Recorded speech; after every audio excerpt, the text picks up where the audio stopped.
మరోసారి ఉస్తాద్ ఇస్మార్ట్ అంటూ థియేటర్లో రచ్చ చేయటానికి వస్తున్నాడు రామ్ పోతినేని. ఇస్మార్ట్ శంకర్ సీక్వెల్ గా తెరకెక్కుతున్న డబుల్ స్మార్ట్ ఆగస్టు 15న థియేటర్లోకి వచ్చేందుకు రెడీ అవుతోంది. దీంతో తాజాగా ఈ సినిమా షూటింగ్ కంప్లీట్ చేసుకుంది. ప్రస్తుతం నిర్మాణానంతర కార్యక్రమాలు జరుగుతున్నాయి. ఇప్పటికే ప్రమోషన్స్ కూడా స్టార్ట్ చేశారు మేకర్స్.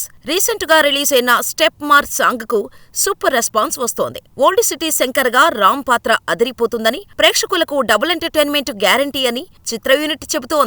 లైగర్ తర్వాత పూర్తి చేస్తున్న సినిమా కావటంతో డబుల్ స్మార్ట్ పూరికి కంబ్యాక్ ఫిల్మ్ అవుతుందా లేదా అనేది ఆసక్తికరంగా మారింది. అటు రామ్ కు కూడా ఈ సినిమా రిజల్ట్ చాలా కీలకంగా మారింది. కాబట్టి పూరి, రామ్ డబుల్ డోస్ తో చేస్తున్న డబుల్ స్మార్ట్ పైనే భారీ ఆశలు పెట్టుకున్నారు. ఈ సినిమాకు నిర్మాతగా వ్యవహరిస్తున్న చార్మి కూడా ఈ సినిమా ఆశలు పెట్టుకుంది. ఈ చిత్రాన్ని పూర్తి కనెక్ట్స్ బ్యానర్ లో పూరి జగన్నాథ్, చార్మి కౌర్ నిర్మిస్తున్నారు. కావ్య తాపర్ హీరోయిన్ గా నటిస్తుండగా సంజయ్ దత్, అలీ, గెటప్ శ్రీను కీలక పాత్రల్లో నటిస్తున్నారు. మెలోడీ బ్రహ్మ, మణిశర్మ సంగీతం అందిస్తున్నారు. ఈసారి ఇస్మార్ట్ శంకర్ కి మించిన మ్యూజిక్ ఆల్బమ్ ఇచ్చినట్టుగా సమాచారం. మరి డబుల్ స్మార్ట్ ఎలా ఉంటుందో తెలియాలంటే ఆగస్టు 15 వరకు వెయిట్ చేయాల్సిందే.